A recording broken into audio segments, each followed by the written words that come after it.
Hello, hello, good evening. It is our usual hangout time on Tuesday evenings. Welcome, everybody. Thank you for tuning in live or watching us in the recording later on. Thank you so much for your energy. Thank you for your contribution to the circle.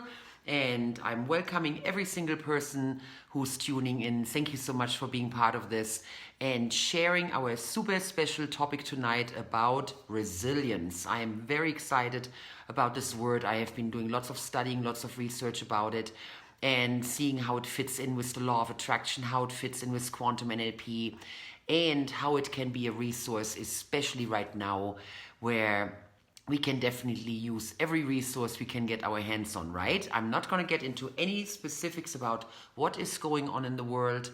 It is August of 2020, and so you know exactly what's going on in the news, and it is globally what we're dealing with, and there is a definite stress level that we're dealing with collectively, and therefore I want to dedicate several sessions and several of our free seminars together to that very specific topic. And I've cooked up a cool agenda for you guys tonight where we are going to do some exercises. I think that's what makes our gathering special, that we are doing very specific exercise. We're doing processes. We're learning techniques that we then can use at home and in our family, in our work environment. Okay, guys, thank you for being here and for sharing that experience. It always motivates me. It keeps me in the groove. It keeps me motivated and going in my research and practicing it and applying it and coming up with processes and ideas. So appreciate you guys and the wonderful contribution you're making to the field and how that affects how many more people are now having the law of attraction in their tool bag and actually are using it in their lives. And that for I'm super duper grateful, because that's part of my mission, to teach the law of attraction to as many people as possible on this planet. So you guys, it is our time, so please give yourself the opportunity to be fully present. Whatever you're doing right now that is frustrating you or that is taking your energy down a notch, just let it go for right now and give yourself this hour together. This is all about nourishing yourself. This is all about learning, encouraging yourself, getting some new ideas, getting some new perspectives, so that you have more resources available in your own life by having some new information, some practical applications, and then you can play with it and see how it works for you, okay? And with tonight's specific topic of resilience, what I'm going to do is pair that together with the principles of the law of attraction. And what it really boils down to then is, I would say, the statement that people who are very naturally resilient are able to manage their vibration. They are able to manage their energy frequency. And they are proactive about it. They are putting emphasis on it, they are focusing on it, they understand the importance of it. And I think that is the number one trait and quality that makes people resilient from a law of attraction standpoint. It is all about the vibration, it is all the energy that we're sending out. And when we have higher brain function and we're not just hanging out in our reptilian brain where we are in panic and we're doing the fight and flight or freeze, and we're actually activating the two brain hemispheres, which then ultimately emphasizes the workings of our frontal lobe. And that's when we start making really good decisions. We are thinking about the collective and what is something that fits for everybody. What is the bigger picture? How does it jive with also the details? And they have all these very simple, natural decision-making processes in their brains naturally because of the high energy frequency that they're in. Makes sense? When we're in a high energy frequency, then we have a lot more access to our brain function is enhanced, our thinking is enhanced, we're not overwhelming ourselves with negative pictures, for example, about how everything could go wrong, or how overwhelming it is, how many steps I have to take to finish this project, versus the person who is resilient, for example, visualizes the end result. That's what Stephen Covey talks about. Successful people and success-oriented people that are easily following through with their goals naturally keep a picture of the outcome achieved in their mind. And that is the visual that they go to. So just imagine that being, for example, in a situation where you're facing an illness and you're simply holding that space of how good it's going to be when you are healed and when the solution has been found. For example, I got to deal with my cat in the last couple of days who was scrapping, and he had a little bit of an abscess, and we took care of that. And I just kept visualizing how he's going to jump around again. He's doing wonderful, he's fine, he's fully healed, and he's doing much better, and those kind of things. Versus imagining the worst case scenarios and all the things that could go wrong and all that kind of stuff, okay? So that's what makes the difference. And that's what resilient people naturally do. They naturally go to those positive pictures and the outcome-oriented and solution-oriented pictures and go there with that idea of that is what we're working towards to. That is my end goal. That is my result that I'm working towards to. And my thoughts, my feelings, my actions are all aligned towards that. So that is one of the qualities that I discerned when I thought about how does resilience fit into the framework of the law of attraction and the quantum universe, okay? Because there is a lot of influence, there's a lot of things that we can proactively do to make ourselves more resilient. And that is ultimately my intent in what I'm sharing here with you this evening, is that you become aware that you have choice about how resilient you are, okay? So, that being said, this is ultimately what I want to get across this evening, and also give you some very hands-on experiences with that, because that's how we learn a lot faster, a lot more fun. It makes it absolutely real, it makes it very applicable, and then also give you some ideas about how you can proactively bring that into your everyday life, okay? Before we do that, I would like to announce the winner from last week, which is Hannah. And Hannah, this is the second time you won. You won in the very, very first couple of times that we actually did this free seminar series. So thank you for being one of the people who is consistently supporting this event, and I'm so grateful for your participation. And we're going to have our special phone coaching session together, okay? So everybody can win, you guys, and make sure that you send me either a heart or a thumbs up, or you make a comment, because that's the only way that I can actually see that you participated in this gathering, okay? If you wave at me, which, by the way, I love seeing the waves, even so I can't read it because I'm connecting with the camera.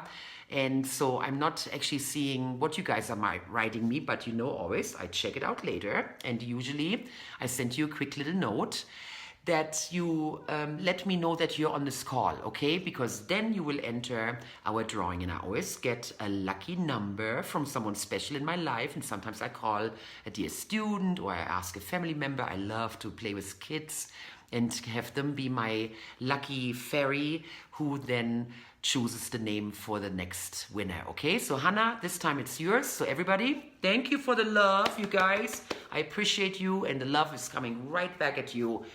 This is what I love about being able to do that. And I've been doing this since the 5th of May. So I don't know how many of these seminars we've done so far. They are all on my wall. So you can just scroll through my wall, go back down into the depths of my timeline, and you can see the seminars that I did still in Germany when I was there when COVID first broke out, and I was still worried about, you know, am I going to be able to come back to America and all that kind of stuff. And even in those moments, I now realize I kept visualizing the successful return and how everything would work out with the immigration, the testing, the kind of, you know, things that you had to go logistically to be able to come back into the country and then come back home into my little hometown. So that was one of those actual examples where I kept my panic level relatively low and my worry level because of the circumstances, and simply keep that picture of what it is that I want to create as my end result. So that's an example for that. Okay, guys, let's start with the intent. Like I already said, my intent is to create that openness. It is to create that awareness that you have choice about the level of resilience that you have in your own life, okay? So, there's that. Oh God, and for some reason that just reminds me of this crazy study that I learned in the 90s when I did my NLP training, and for some reason, and because we're hanging out, right, you guys, this is just us having a good time together, so I'm telling you the story, I'm giving you that example, and it was taught to us by our teachers in regards to actually resilience in that sense, because it was about what's called the pampered rats. And they had rats that were in really bad circumstances. They put them in their cages and they didn't have much polstering, and they didn't feed the rats in a nice schedule. They poked them, they woke them up at night. They just did a lot of negative things to the rats and created a negative environment for the rats. Well, then, of course, on the other side, we had the pampered rats. And these rats were the rats that had all the Gucci accommodations on Rat Heaven, and they were really treated wonderfully well. And then all of the rats were being exposed to some major crisis, and pretty much all the pampered rats died a lot quicker than the stressed out rats. So this has always been some kind of a joke in our family about, how to deal with stress, and are we the stressed out rats or are we the pampered rats? And we would just joke things like, when someone would be a little bit too much into the comfort or consumerism or whatever, and I'm like, oh, I'm just being a pampered rat right now, things like that. So lately, Sean and I have been joking about the enlightened rat. So how about the rat, that's getting all the wonderful studies and the law of attraction and NLP and energy work and shamanism and all this wonderful stuff, and watching all the positive movies and the mentors and the hero's journey and all that good stuff. So just imagine the enlightened rat, okay? Just get some pictures here, guys. We're having fun. And then what I thought about actually when I did this whole program for this evening, I'm like, it's about being the resilient rat.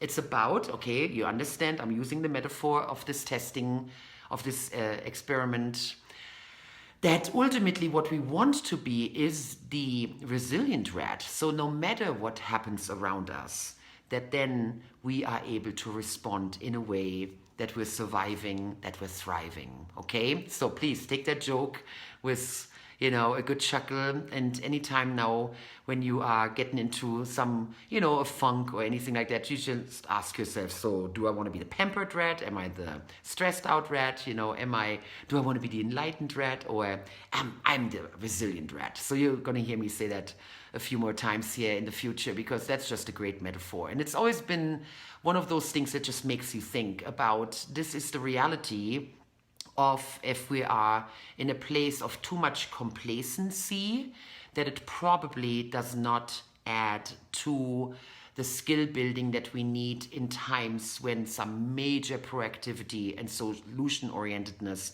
is being asked for, okay? So your intent in being here, perhaps you need to up your resilience. Perhaps you need to make the decision that you want to become a resilient person. To me, resilience is the number one resource of the future. That's gonna make it or break it for people in what we are facing together and the decisions that we are collectively making, and I'm talking globally. And when we as a collective are able to raise our vibration to that level of collectively being more resilient, then I know that we're going to act a lot faster, we're going to act a lot more effectively, we're going to use our resources more wisely, personally and in our communities and globally, because those are just the natural effects of that kind of thinking. So perhaps it is about needing some changes in your life.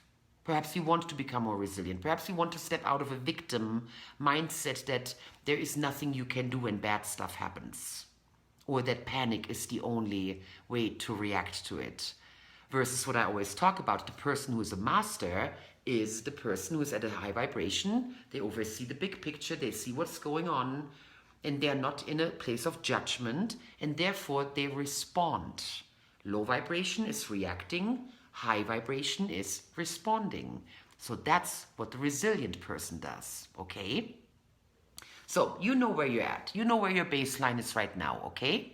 Give yourself a little rating. So if there's the 0% resilient where I can't handle change, oh my God, I totally freak out. I have no access to my resource. I just crawl in a hole and give up ultimately. So that would be so in the 0% range. And then there's the 100%, the person who just da da da da. I use the word stoic. They stoically cruise through whatever circumstances. And those are probably the people that fare incredibly, I don't want to say positively or well, they healthily in terrible circumstances. I think of firefighters, for example, any kind of rescue workers. Thank you, anybody who is called to do that kind of work, because that, in my book, means you are a very, very resilient person. Any person who's exposed to any kind of drama on a daily basis, on a basis of a choice that they made because of the profession that they embarked on. That is an incredible journey, and I honor you so much for that when you are that kind of a person. So, wherever you're at, that's your baseline right now. And with whatever you are dealing with in your own consciousness about what worries you, what are the outlooks that you're holding, what are the things that are dear to your heart. And it might be as personal as simply just protecting your loved ones, that they don't get sick, and that your kids have a good time at school, and that your job keeps functioning, and so on and so on. It can just be your very, very personal space, your own safety, your own well-being, okay?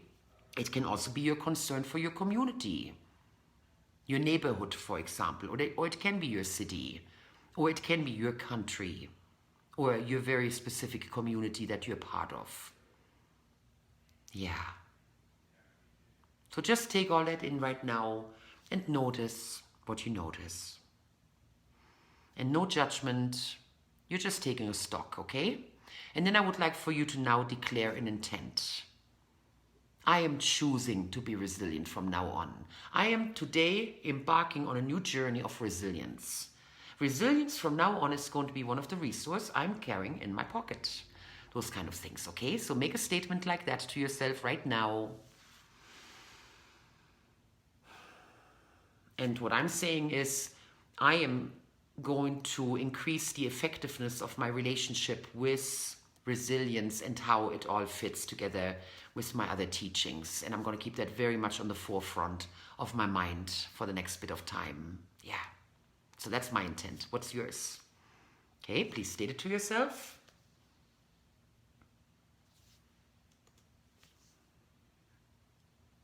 Okay, here we go.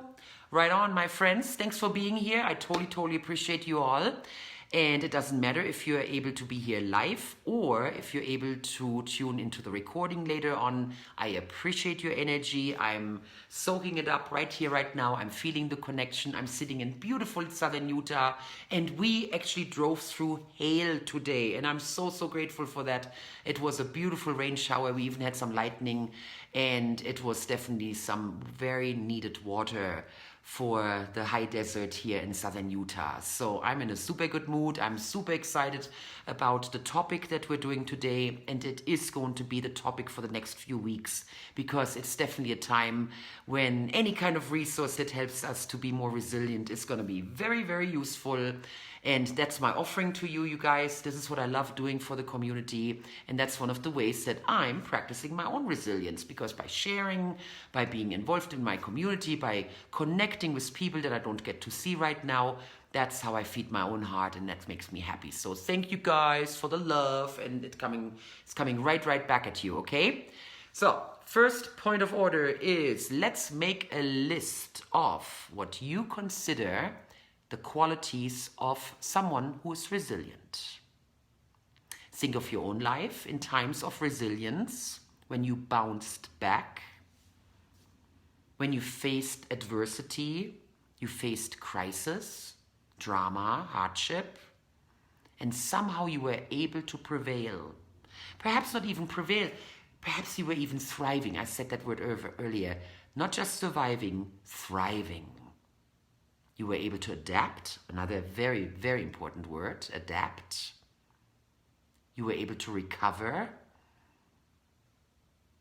And perhaps you were even able to take it to the next level because of that. All the learnings, everything that you experienced in that moment of needing your resilience so deeply, you were able to create something much bigger. perhaps something that was aligned with your purpose.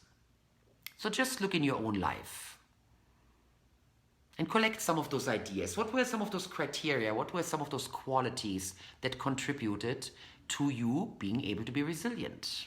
Okay?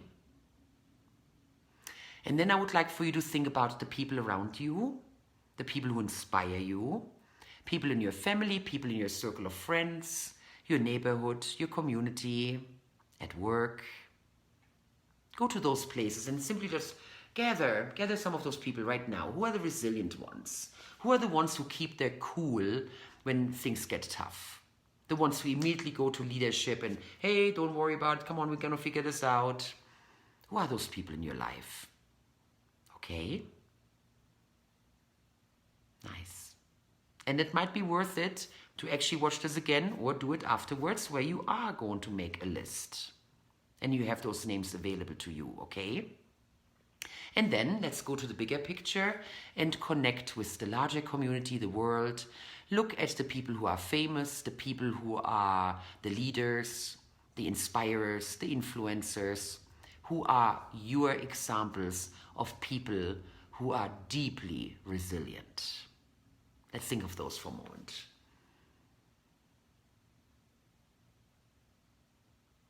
It's funny how I like to go back to Elon Musk, because he comes up as an example a lot for me, especially when it comes to this whole go-getter attitude and nothing gets me down and all that. And I think that is part of his resilience, that in reading his biography, how many times he was faced with, hey, I could lose everything and I could really, totally make a fool of myself, or things could go really horribly wrong with this, and then always that, Tesla did it again, SpaceX did it again.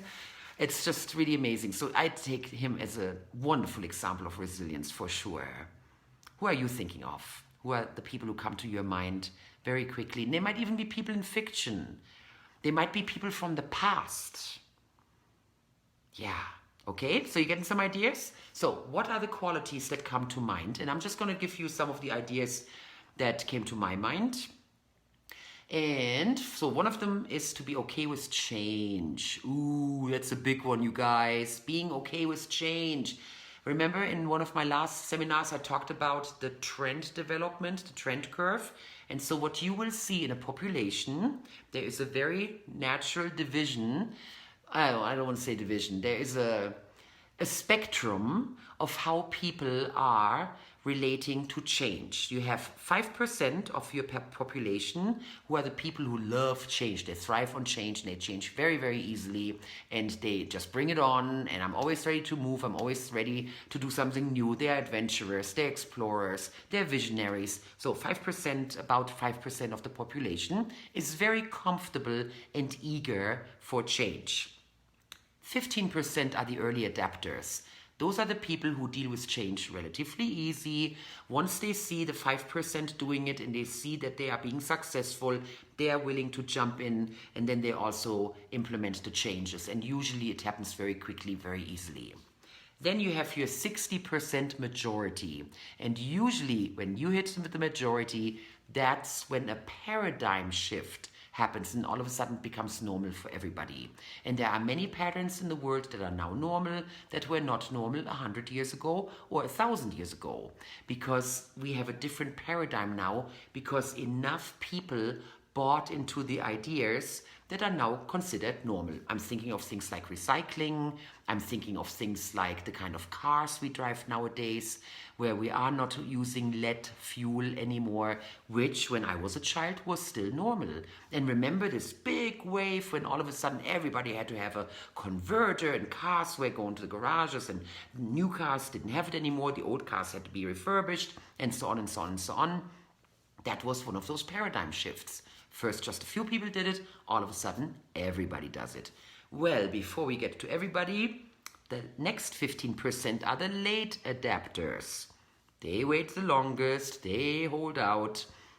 They don't do it like everybody else. Once the masses have reached that point, they're still like, I don't know if I'm going to do that. Excuse me. And then the last 5% are the ultimately never changers.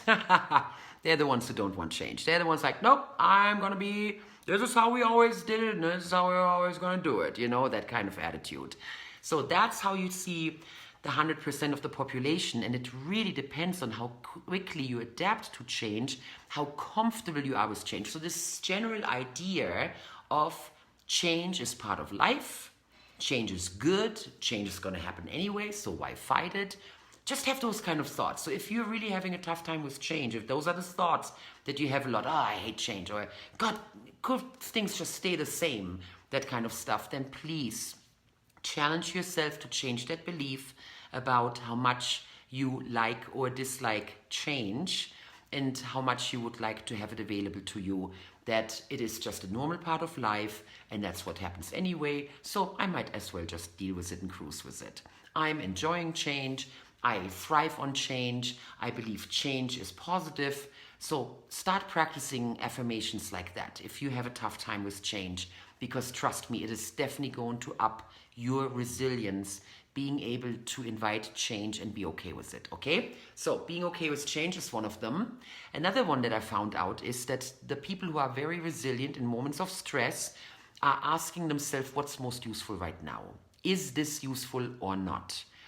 This action that I'm planning on doing right now, this thing that I spontaneously want to do right now, this thought that I'm thinking right now, this feeling that I'm having right now, is this serving me or is it hurting me? Am I now adding to my energy or am I subtracting to my energy? Am I raising my vibration? Am I lowering my vibration?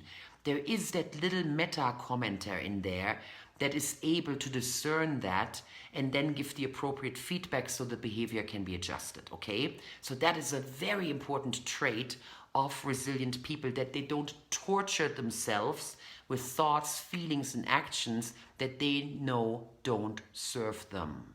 They're not useful for them, okay? You want to do the actions that are useful, and that goes, of course, immediately into the 80-20 rule. And because I have the feeling that some of you have not heard of the 80-20 rule, it is built on the Pareto principle, who was a sociologist in Italy in the 1920s. And he discovered that ultimately at that time, about 80% of the resources, the land and the resources in Italy, were being possessed by about 20% of the population. So that's why it's being coined the 80-20 rule, even so it's not necessarily always 80-20, it can also be 90-10. The point is, and here's the actual definition of it, because it's the law of the vital few. It is ultimately the idea of how can you have the greatest effect with the least amount of energy expedited, okay? How can I have the greatest amount of result with the appropriate amount of energy? So I'm not just spinning my wheels and I'm doing all these things and then ultimately I produce meager results. So start looking at the 80-20 rule, look at the Pareto principle. There are many videos and there's a lot of study that you can do with that. It is a phenomenal principle, and it really is going to help you to delineate which of the actions that I could be taking right now are the most important. That's what it literally means.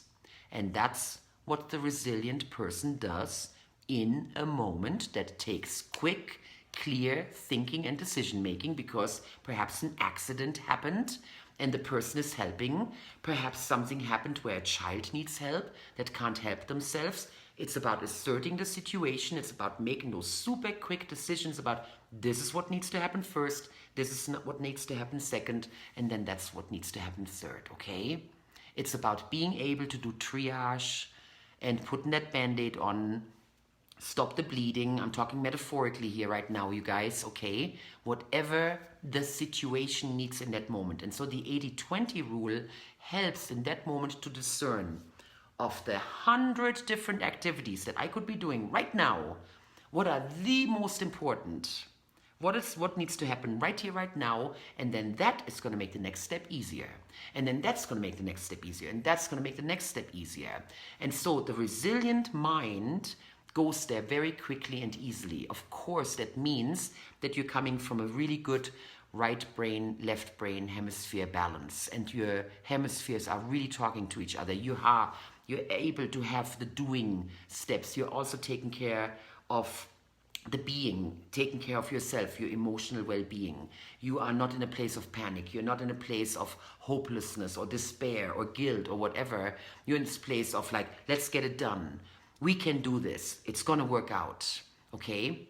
So that is one of the very, very big ones, that there is this very good discernment about what needs to happen right here, right now. What is the next step?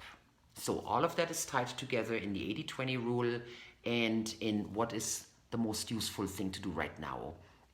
And is it even useful for me to take that step? So if it's something that would hurt me or hold me back or limit me or take me back or lower my vibration, do I really want to engage in that activity? So the resilient mind chooses naturally to do what's useful in that moment, okay? What's another one? Oh, yay, the hopeful outlook. Very, very, very important. The hopeful outlook, that there is this possibility, holding that possibility of hope, of everything will turn out well, no matter how it ends up being. And that is extremely important, especially when the outcome is something that we can't be in charge of, okay?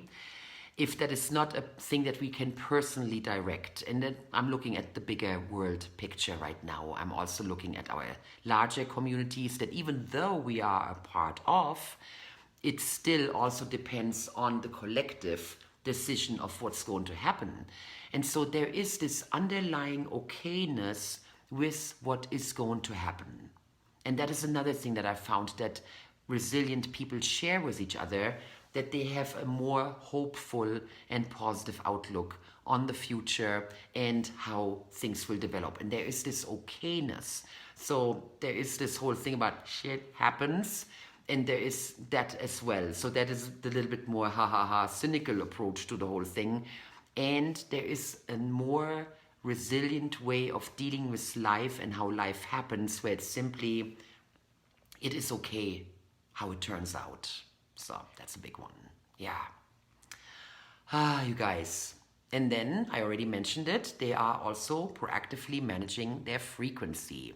They are proactively doing the things that keep them in a high vibration, that keep them hopeful, that keep them resilient, versus drowning themselves in despair or hopelessness, or it's not going to work out, or I don't have the right resources, and that kind of talk that drags people down, okay? So then there's another thing that they are towards to instead of away from. This is actually one of the programs that we study in NLP. You are towards to or away from. Are you working towards your health, or are you working on not getting sick? And that is a huge difference. When someone constantly says to themselves, I'm having this diet, I'm living this lifestyle so I don't get sick. Even saying those words influences the brain differently than if the person says, I'm having this lifestyle and I'm eating this diet because I want to create longevity and health. You hear the difference? So the language patterns that a resilient person uses also reflect that there is a more towards to positive approach versus telling you what they don't want to have happen, or what they're afraid of, or what they are avoiding. So listen to the language patterns, and when a person tells you a lot of times, I don't want this and I don't want that, then that is actually an indication that there is a vibrational mismatch between what they're thinking they're consciously sending out and what they're actually subconsciously sending out, okay? So that's very important to understand, that you really want to formulate the language patterns coming out of your mouth being as positive and as towards to oriented as possible, so that you're constantly sending that message to your brain, and that teaches your brain to become more and more solution oriented. It is finding solutions, it is searching for solutions, it is sorting for solutions, and that is totally trainable, okay? That's why I'm teaching you, I said, because all of this stuff is absolutely trainable, and you can condition yourself once you make the decision that that's important to you and that's a priority and you want to focus on that. And within a very short amount of time, you will find yourself having a different attitude, especially when things happen that could create a very negative emotion in you, or a level of not being able to move, or you feel that you don't have choices available. those things will start to drop away because you will have a natural attitude of resilience, okay? You are the well-practiced resilient rat, right? Okay, wink, wink. And if you didn't get that joke right now, you need to start watching from the beginning when I tell you about the research of the pampered, the stressed out, the enlightened, and the resilient rats, okay? Right on, you guys. So I hope that some of the things that I've been mentioning on the list are also matching your list. And there might be some other items that you also find very important and what makes a person naturally resilient, okay? Another piece that's very important are the beliefs that we're holding. And you know I'm talking about the RAS a lot, the reticular activating system. Go to my other videos, I will talk about it a lot, and you will hear a lot about it and learn more what the RAS is and why it's so important to work with it and to have a very good relationship with it and constantly improve it. And so the beliefs that you're holding, for example, that change is a part of life, is one of those RAS empowering beliefs, because then when change is coming towards you and you're being exposed to change, it filters through your RAS in a way that I can handle it, it always turns out in a good way, I know I will be okay in the end effect, I know I can handle it, those kind of thoughts. And that then promotes the thoughts, the feelings, and the actions that you are able to take. The beliefs that are empowering you are the beliefs that you want to practice. The beliefs that are not empowering you and that are actually creating drama and havoc in your life, those are the beliefs that you want to transform into more empowering beliefs, okay? This is very important because your belief system is directly linked with your RAS, and the beliefs are ultimately the content that you put into your RAS about money, about safety, about your worthiness as a person, about your health and well-being, about your relationships. And those are the kind of decisions that we're subconsciously holding in our mind. If we have a belief that we don't deserve love, because we're a bad person or because we're not lovable, because of some circumstances that happened 50 years ago, then we are so powerful in holding that specific frame of mind in our RAS, that belief, that it completely drives our reality. And then all the examples of people loving us are not able to come through. But the examples of people not loving us or rejecting us, whoosh, we easily let those in. That's why it's so important that you are creating a relationship with your RAS and become clearer and clearer about what is it that I'm holding in here that is matching the circumstances that I have in my life right now. And all you need to do is look at the circumstances, the results that you have right now, because they are a 100% match to your RAS and the information that you allow the universe to give to you and to filter into you, okay? So do some more research on that. It's a very fascinating subject and it's totally worth your time if you feel that you have a lot of beliefs that don't serve you. Again, is it useful or not? Is this belief serving me or not? When I had my very, very first coaching session, I wanted to change myself. I had goals that I wanted, and for some reason I was sabotaging myself, and what it ultimately boiled down to was low self-esteem, low self-confidence, not really a high belief in my abilities and who I am as a person, the value that I hold for this world and the gifts that I bring and that kind of stuff. And I remember when she asked me if that's what I want to keep believing. And I'm like, well, that's my reality. I mean, those are the facts. How can I change that, right? And then over time, when I got into NLP more and all the other studies that I did in the meantime as well, I realized it absolutely was just because of the circumstances that I had, the events that happened in my life, the decisions that I made when I was a small child, when I observed adults acting a certain way. And that's how we create the framework of how the world works. And if a child keeps seeing examples of violence or abuse or rejection or people diminishing each other, people not respecting each other, those kind of things, then that becomes part of the child's RAS, their belief system about how the world works. Well, that's how people are. That's how you treat each other. That's how marriage works. That's how parents treat kids, and so on and so on and so on, okay? And these beliefs, these RAS components can be changed.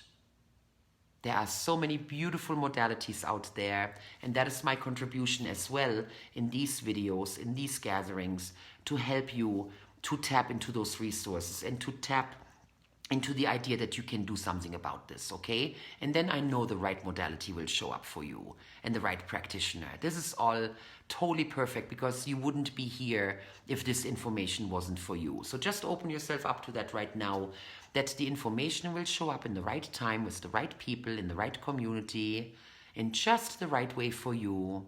And just by holding that right now, you are influencing your RAS. You just give your RAS a little bit of a healing, a little bit of a tweak, a little bit of a twist where now you just changed it enough to allow some new information to come through. Now that you want to nourish, and that's exactly the same. I'm bringing it back to the resilience.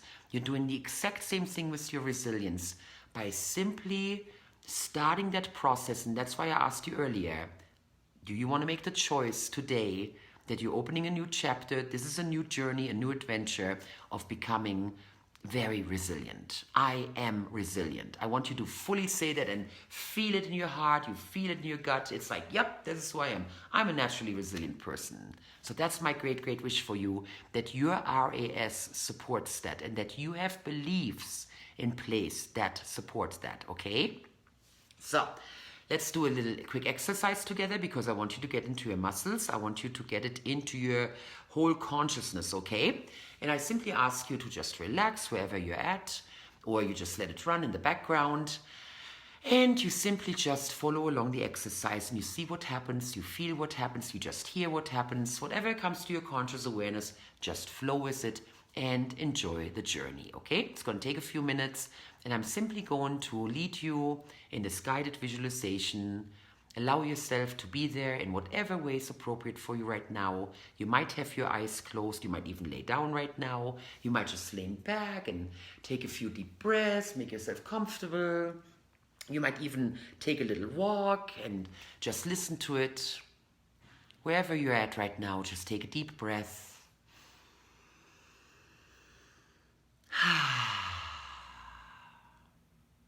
One more.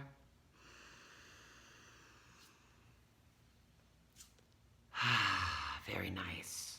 Feel our togetherness, feel the support. We're all witnessing each other. We're all holding space for each other as everybody else is holding space for us. Feel that togetherness, feel that field that we can create together across space and time that connects all of us in this learning, in this holding our intent, growing and transforming. Thank you very much. And I would like for you to simply make that declaration to yourself right now. I am resilient. I am so resilient. I am fabulously resilient. So put some energy behind it. Give it some excitement. I'm so resilient. I love being resilient. Yes, I'm resilient. One of my traits is resilience. Imagine a job interview. What is one of your strengths? Resilience is one of my strengths. Okay? So just be with that. And then I would like for you to just imagine all the people, the key people in your life that it's important for you to have that resilience with. Think of family members, your extended family, your neighborhood, your friends, your work environment, your city, your land, the world. Who are your key people? The people that are going to be affected by you being more resilient. Yeah. Locations. Imagine different places that are being affected by it. Your home, your office, your car, the places that you go to. What are the places you hang out at a lot? Where do you go shopping? Where do you run your errands? What parks do you visit? What places in nature do you hang out at? Where do you want to be resilient? So give yourself that. Just notice a bunch of locations. And then there are certain time frames that you would like to be especially resilient. So what are some of the special contexts in your own life that you would like to have more resilience? Perhaps it is in regards to dealing with the situation of having your kids go to school right now during the pandemic, and you need all of your resilience to deal with that situation, or your work situation. Perhaps it's a relationship issue where you would like to be more resilient, to have more choice, to respond instead of reacting, to be able to bounce back. Perhaps it's your health. Perhaps you're currently dealing with a health issue that you would like to heal and be very, very resilient with. Okay? So think of some of those times. And now I would like for you to simply imagine that we're going in like a pyramid. We're going up a pyramid. So we were just at the foundation of this pyramid. We're simply noticing where we want to be more resilient, who we want to be more resilient with, and what kind of time frames. And now let's bump it up. Let's go one level up in our pyramid. And now we are actually in the place of behaviors. So a person who's very resilient, what is natural for them? How do they behave? They make very good decisions. They are proactive.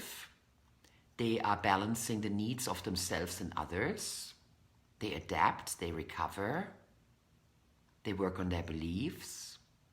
They have great communication.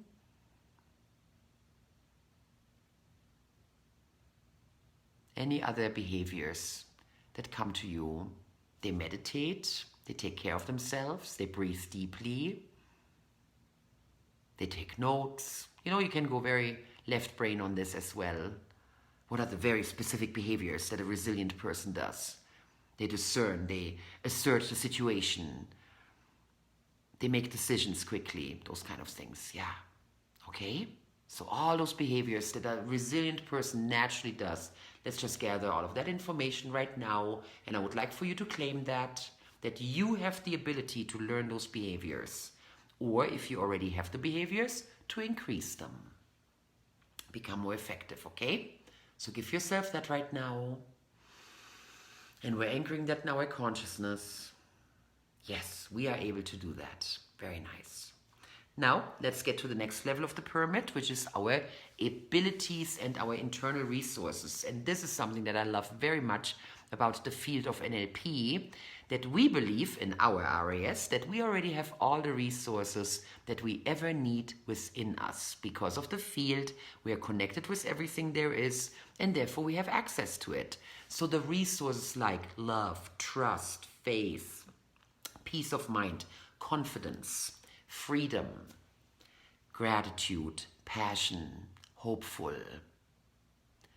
There are so many wonderful, wonderful resources. So think of the resources that are most important for you right now to be able to become more resilient. The first resource that came to my mind was focus.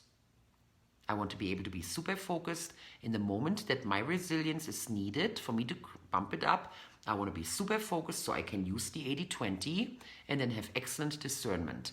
And in that moment of focusing, I want to be able to block everything else out if need be. So focus, super, super important for me to bump up my own resilience. What comes up to your mind? What resources do you want access to? Is it more faith? I talked about hopefulness is a very important component of being resilient. So is it perhaps that you need more hope in that moment? Or perhaps is it to stay out of judgment? Okay? So what are the resources that you need? Is it peace of mind? Is it confidence? Is it courage perhaps? Perhaps it's just courage that you need in that moment to face it, to say, okay, let's do it. And that can be pre-framed. You can already practice that right now in not just imagining the things that might happen. It's about more making a decision right now that this is the kind of person I want to be. And if whatever shows up, I'm going to show up in my strengths, in my empowerment, and I'm going to be a resource. I'm not going to be the person who's running around with their hands flailing and screaming how horrible it is. I'm the person that other people can look towards to because of me keeping my cool and my calm. Just imagine making a decision to yourself like that, especially if you're a parent. Immediately I went to parenthood with that.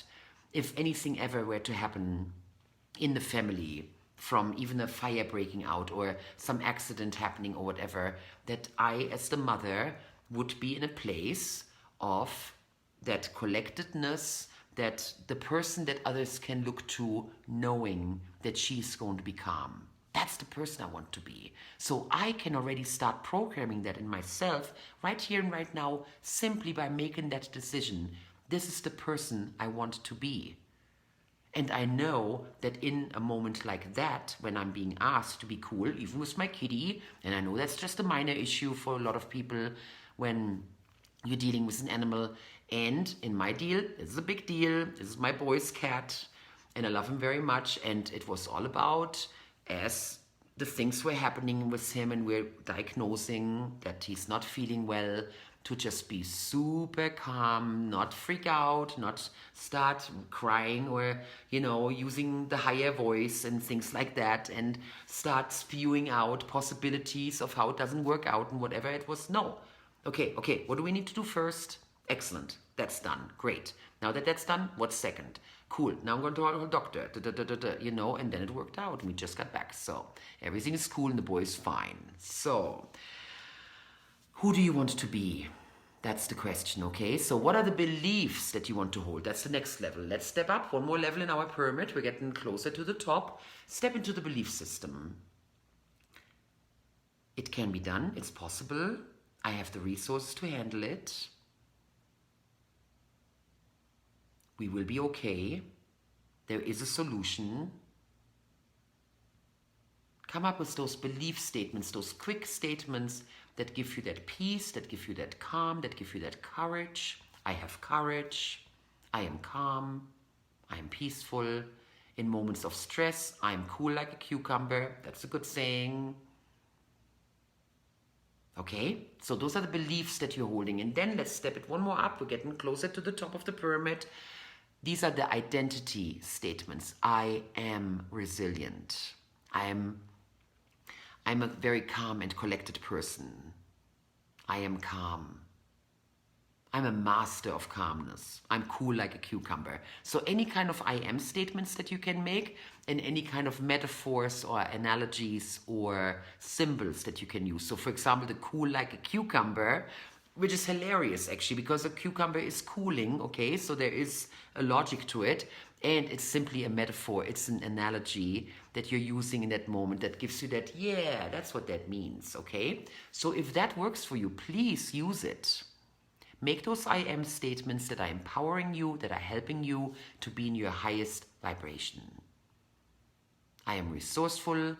I am a helper. When it comes to it, I am absolutely a leader, could be as well. I'm an inspirer. Okay, I am resilient. Yes, very powerful saying.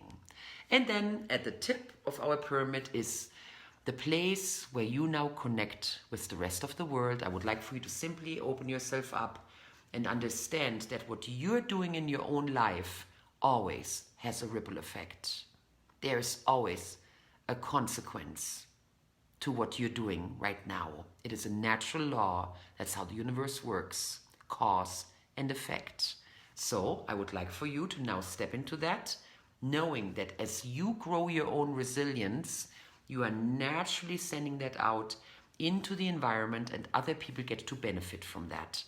And I would like for you to enjoy that right now. As you raise your own vibration, as you raise your own resilience, you're becoming more masterful. You're having different thoughts, you're having different feelings, you're taking different actions. Notice how that sends out a ripple effect, how that influences the field. You're downloading that information, you're making it available to everybody else. Get a sense of that right now. And how good that feels. That's right. Nice. And that's ultimately the gift. So let's go beyond the pyramid. Just imagine an inverted pyramid now. The two tips are touching, just like in the Louvre, where you have the two pyramids, and now it goes from that physical pyramid into the spiritual pyramid. Please connect with Source. Just imagine that.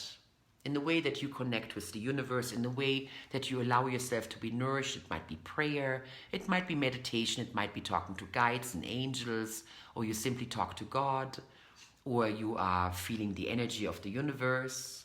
Whatever works for you, please go there now. Be in that divine place. Connect with Source, connect with the divinity, the energy. Allow it to completely fill you. Bring that with you. And now we're stepping back into that physical pyramid. We're going into the ripple effect. I would like for you to take that beautiful energy that you just felt when you connected with Source and take that into that ripple effect that you want to create on this earth. Just imagine that ripple that you want to send out. Because you have a very unique gift and a very unique flavor of ripple that you send out. And your ripple might be more about joy and simply allowing yourself to be present in life and have fun and fully be here and enjoy it. Your ripple might be more about acceptance and overcoming rejection and learning your true value. For some of you, that ripple is about teaching people that they can survive. And if you did it, they can do it. Okay? So let that be informed by that beautiful connection with Source and how that enhances that ripple that you're able to send out. And now we're taking that energy into that one level lower, which is your identity, who you are, and what you're representing, which role you're playing, a leader, an inspirer, a helper, a nurturer, a carer, whatever your words are. What is the role that you want to play in those moments when resilience is needed? And just feel that, how good that feels. And now let's take that energy to the next level, where it's all about all of your belief systems and the framework that you hold about the world. Together we can do it. It will turn out okay. We have all the resources we need. Together we can do it. Those kind of things. Feel that. Take all of that into the beautiful access to the resources. All the resources are even more available to you now that you have been in direct contact with Spirit, with the Source. You understand that you're part of it and that you can access anything in the universe right here, right now. So just give yourself that. All the resources that are important to you to be resilient are right here for you, and you can practice them and get really good at it. Yes, it is totally in your power. Now, let's bring it back down into our behaviors. Simply noticing the way you act. How do you engage with the world? Bring it down into the environment, the people, the locations, and the different time frames. Where do you spend your time doing what? All right, and we're back down in our foundation of the physical reality right here, right now. Let's anchor that with a nice deep breath. Yes, very nice. All right, you guys. Well done. And you can always go back. So you can rewatch this and simply follow along and give yourself some more gifts, tap into some more resources. Whatever you need, it's right there for you. The more you expose yourself to this information, of course, the better you're going to get at it a lot quicker. So I would highly recommend that you walk away this evening from this seminar with a very clear idea that you are making a decision, you're making the choice, a declaration that from now on you are a resilient person and that you're practicing your resilience and you're gonna get better and better at it. And that is enough. Just that alone will do you so much good because you will remember it, and in those moments when it really matters, some of those things that we talked about this evening will come back to you. By holding that space, by starting to proactively create that RAS and making that decision. So may I be a witness for that? Okay, we can all witness each other right now, making that declaration. From this moment forth, this is part of my quest. This is my heroic quest. This is my project. Whatever you want to call it, okay? Make it so. Handshake. Shake, shake, shake. High five. Pew. Got it. I trust you. I support you on your journey. You can use me as your accountability partner. You can come back to this recording and tap into that energy again, learn more about resilience, see how it changes for you over time. Because trust me, when you watch this video in a few weeks from now, you will be in a different place and you will hear it differently. So please keep that information alive. Keep that information fresh and keep practicing it. That's always my greatest wish in doing these seminars, to encourage that you're actually doing something with this knowledge. It's not just about the entertainment value of hanging out, which of course is also a major component of it. It's also about what do you actually do with the information that's being presented to you. So please take advantage of it, you guys, okay? Thanks for the loves, thanks for the high fives, thanks for the hugs and all that good stuff. Remember, that qualifies you for the winning spot for our phone coaching session this week. And I will check in a few days with our lucky number and draw the winner. And I appreciate you so much for being here this evening. I hope you got so much new information that is inspiring you and that's also holding you accountable, that you are going to make those changes. You're taking that decision into this night. Do some good dreaming with it. Set your intent before you go to bed this evening that you are going to bed in a new way. You're opening a new chapter. You're making this decision and you're simply assigning the universe and your subconscious mind to handle the details for you for right now. And then over the next 4 weeks in September, I will dedicate every single one of our seminars more to this subject matter because it is so important. And this is definitely the time right now where we want to be as resilient as possible, okay? So I'm going to come up with more processes for you guys, more exercise, more guided visualizations. Feel free to post any questions that you have in our comments because I will definitely look at them and I will integrate them, okay? I appreciate you. I love this journey that we're on together. Thank you for all of your encouragement. Thank you for holding me accountable to keep doing these seminars. And every single piece of feedback that you guys give me and encouragement really, really matters. I love you. I appreciate you. And I'm going to see you again next week, okay? Have a great night and be resilient.